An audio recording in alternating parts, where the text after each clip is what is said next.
ขออย่าได้พบผ่านอีกต่อไป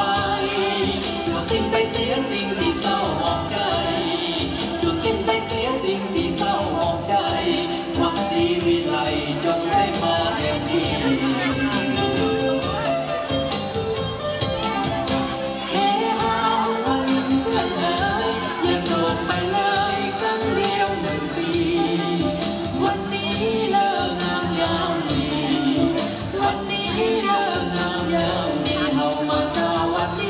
สวัสดีปีใหม่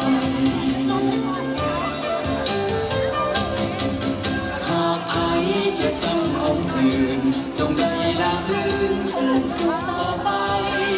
หากได้สุขแล้วขออย่าแคล้วคลาดไปหากได้สุขแล้วขออย่าแคล้วคลาดไปเขาขอไว้ใจให้ทุกท่านโช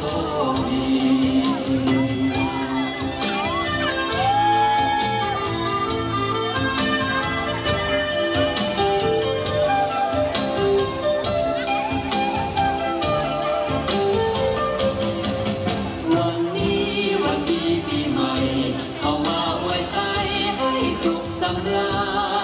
มาสร้างแดนนี้ให้เป็นแดนสวรรค์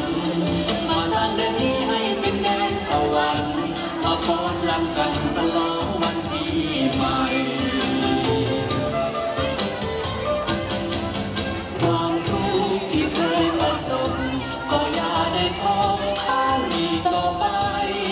สุดสิ้นไปเสียสิ่งที่เศร้าหมองใจสุดสิ้นไปเสียสิ่งที่เศร้าหมองใจหวังชีวิตไหลจงได้มาแทนที่เฮฮามัวยิ้มเพื่อนเลยอย่าโศกไปเลยครั้งเดียวหนึ่งปีวันนี้เลิกงามยามดีวันนี้เลิกงามยามดีออกมาสวัสดีปีใหม่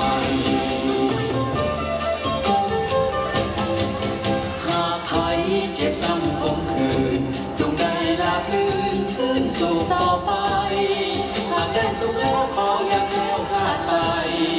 หากได้สุขแล้วขออย่า